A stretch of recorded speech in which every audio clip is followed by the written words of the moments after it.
Good evening, and thank you for joining us for this edition of Reporter's Notebook. For those of you who have not watched Reporter's Notebook before, it's where at the end of our day we sit down with some of our reporters who are out in the field doing stories and chat with them a little bit about the stories that they covered today, dive a little deeper into those stories, and also just talk about the daily life of a reporter here at WNCT so you guys kind of understand, what we do every day behind the scenes. So today I'm joined by Ariana Kraft, one of our 9 on Your Side reporters. Hey everyone.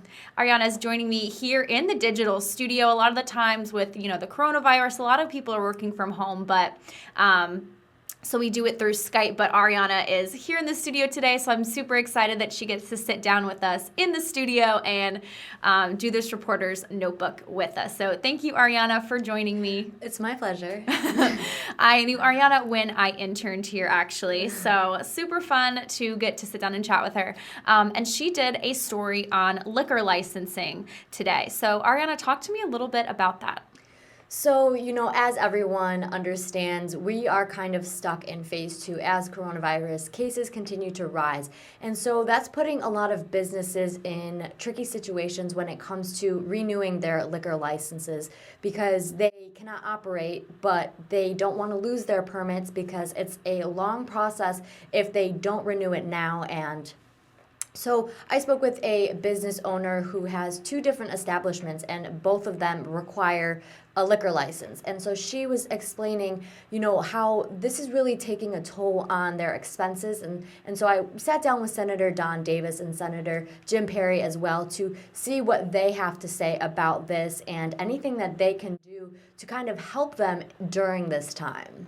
Awesome. So what were obviously a lot of the business owners are, trying to step up and get these licenses. So how tricky is that process right now, especially with COVID-19? Yeah, it sounds very complex, especially for some businesses more than others. For example, Allison Thomas, she has a catering business, and so they've gone from catering a lot of people, to doing more so grab-and-go meals for 2 to 4 people, maybe 5 people. But that's extremely different than catering to hundreds of people, perhaps. So businesses are definitely stepping up and trying to work around some of these situations. But, as I found out today, it's definitely taking a financial toll.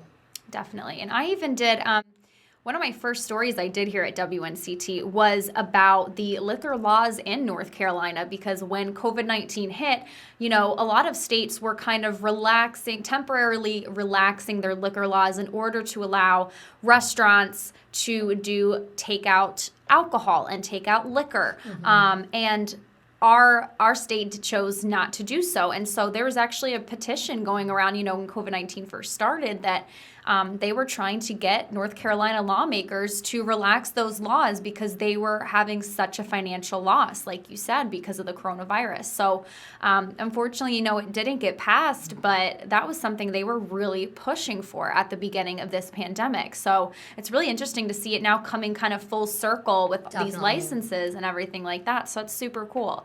And especially great information, for the weekend. The upcoming weekend is obviously going to be a big thing with alcohol and everything. July 4th weekend, people like to party and go out. So yes, this is awesome information, to know for this time. So I'm glad you got to go out and do that story. I'm glad you got to meet, it's always nice to go meet local business people in our area. It allows us to connect with people in the community a little more. So that's awesome. Yeah, for sure. Yeah.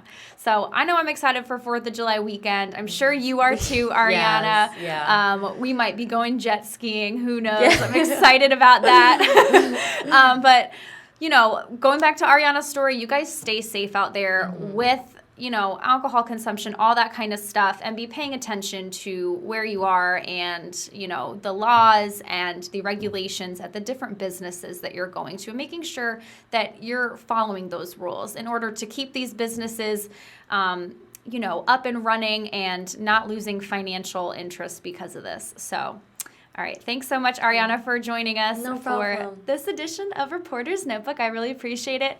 And we will see you guys later on this week. All right. Thanks so much.